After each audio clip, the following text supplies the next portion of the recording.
آج کا انسان بڑا بے باک ہو گیا تھا۔ پھر اللہ نے یہ بھی کہا، شیطان ہے نا، وہ کہتا ہے مولوی ڈراتے رہتے ہیں، مولوی ایسی باتیں کرتے رہتے ہیں۔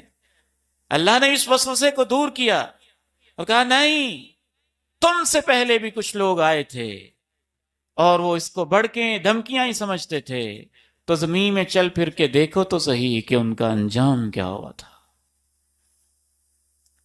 کس موقع پہ امریکہ کا لاس اینجلس شہر یاد آیا؟ یہ وہی شہر تھا جس میں ایک شوٹ کرتے ہوئے ایک ایکٹریس نے سٹیج پہ آ کے باقاعدہ یہ الفاظ کہے تھے۔ حاضرین سے پوچھا، تم میں سے کتنے ہیں جو اپنے والدین کو سمجھتے ہیں انہوں نے ہمیں یہ مقام دیا؟ تم میں سے وہ کتنے ہیں جو سمجھتے ہیں ہم نے محنت کی؟ تم میں سے وہ کتنے ہیں جو سمجھتے ہیں کہ ہماری لک ہے، ہماری قسمت ہے، ہم یہاں تک پہنچے؟ اور تم میں سے وہ کتنے ہیں جو یہ سمجھتے ہیں کہ اللہ نے ہمارے اوپر مہربانی کی؟ اس پورے پروگرام کے اندر ایک بھی شخص نہیں تھا جس نے یہ کہا ہو کہ جو کچھ دیا مجھے اللہ نے دیا۔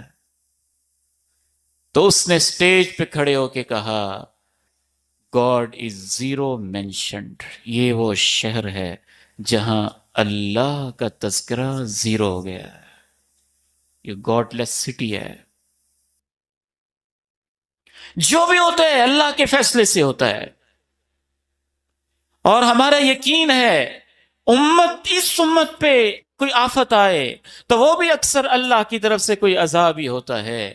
کافروں پہ آفت آئے تو وہ بھی عذاب ہی ہوتا ہے، زلزلہ آئے تو وہ بھی عذاب ہی ہوتا ہے، آگ لگے تو وہ بھی عذاب ہی ہے۔ کس گناہ کی وجہ سے عذاب ہے یہ ہم نہیں جانتے، لیکن اللہ نے اپنے قرآن میں کہہ دیا، وما اصابکم من مصیبہ فبما کسبت ایدیکم، تمہیں جو بھی مصیبت آتی ہے تمہارے اعمال کی وجہ سے آتی ہے۔